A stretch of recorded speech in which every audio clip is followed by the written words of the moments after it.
Welcome to this explainer. Today, we're diving into the absolute military brilliance and, honestly, the intense human drama that fueled the legendary conquests of a true historical giant, Alexander the Great.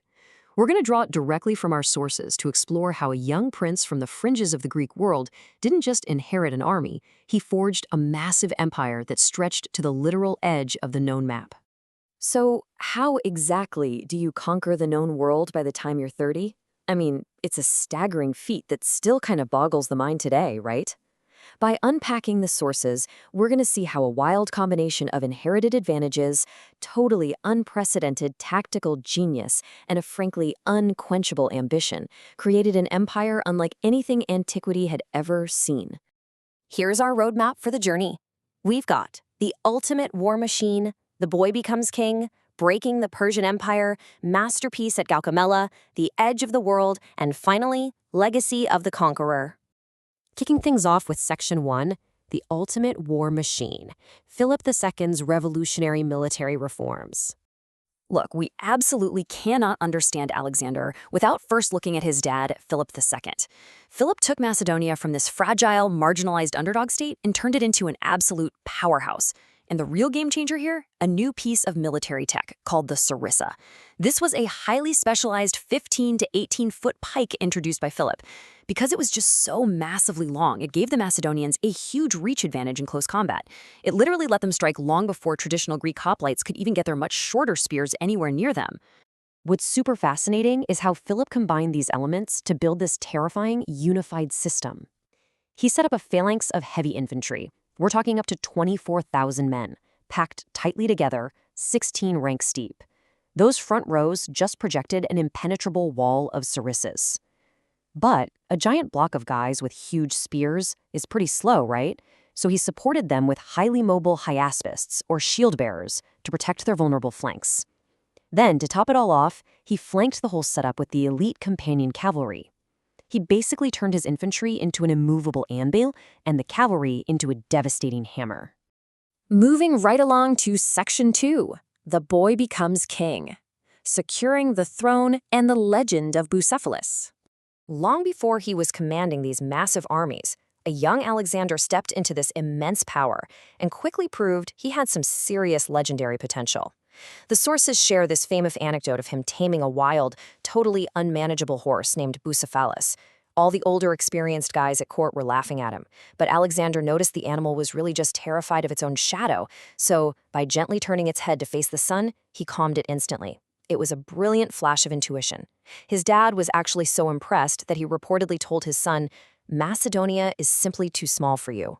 But his time came abruptly. In 336 BCE, right at the peak of his power, Philip II was assassinated. Just like that, a 20-year-old Alexander is king. And he didn't just sit back and passively inherit the throne, he ruthlessly secured it. When Greek cities like Thebes smelled weakness and tried to rebel, Alexander marched on them with terrifying speed. He completely crushed the rebellion, famously burning Thebes to the ground, and only sparing the house of the poet Pindar.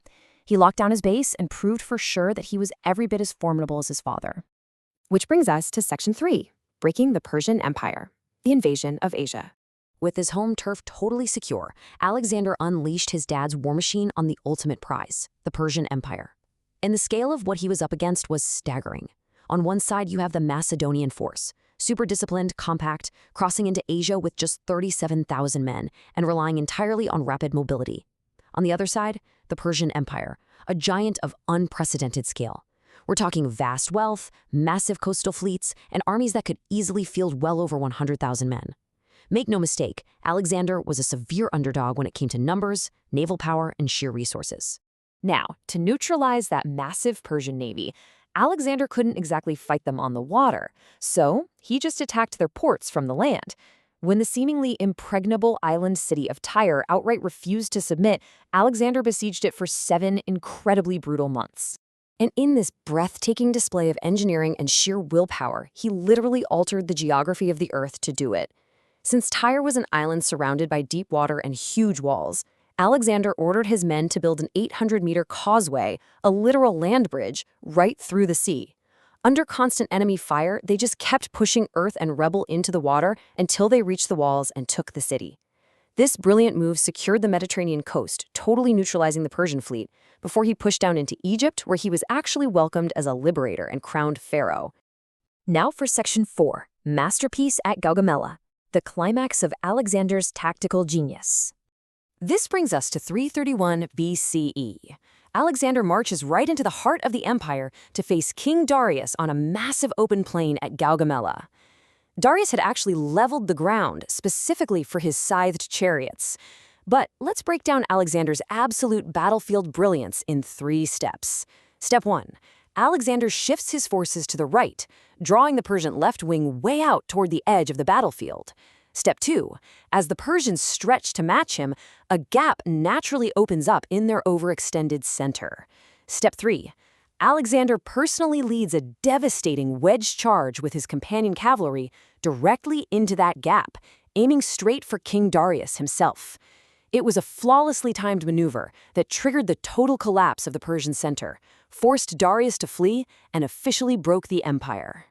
Tracing these dates, you really get a sense of just how breathless and relentless the pace of his marches was. From his first major clash at the Granicus in 334 BCE to Issus in 333, that grueling siege of Tyre in 332, the massive triumph at Gaugamela in 331, and all the way out to the Hydaspes in India by 326.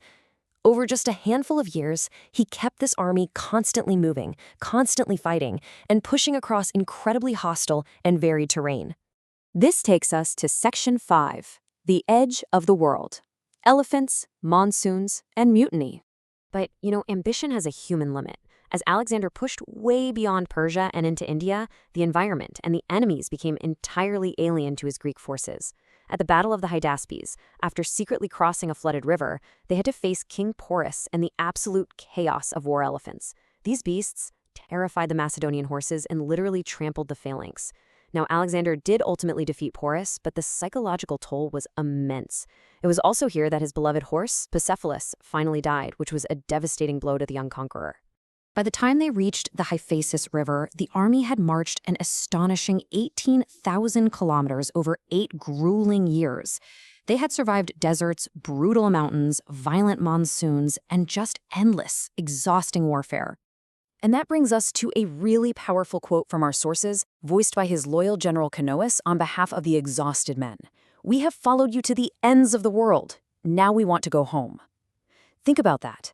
The conqueror, who had literally never lost a pitched battle, was finally defeated, not by a foreign enemy, but by the physical and mental exhaustion of his own loyal troops. They simply refused to march even one step further east, forcing Alexander to finally turn back. Finally, Section 6, Legacy of the Conqueror, a world forever changed. The final chapter of Alexander's life was just incredibly dark and dramatic. That return journey involved a horrific march through the Gedrosian desert that cost thousands of lives. Once back in Persia, he held the Susa weddings, trying to forcefully fuse the Greek and Persian elites into a brand new ruling class. But his world truly shattered with the devastating death of his closest friend and companion, Hephaestion. Sunk in deep grief and severely weakened by years of brutal battle wounds, Alexander suddenly fell ill and died in Babylon in 323 BCE. He was only 32 years old. And while his generals almost immediately tore his empire apart fighting each other, his enduring legacy lived on in this vast network of Hellenistic cities he founded, permanently spreading Greek culture and completely changing the ancient world. So, we want to leave you with this final thought derived from our sources. Was Alexander a true visionary trying to unite the world, or was he just a restless conqueror who simply didn't know how to stop? His story matters because it really forces us to ask what the true cost of unchecked ambition is. He forged an empire that rewrote the map, but ultimately pushed himself and his men way past the breaking point.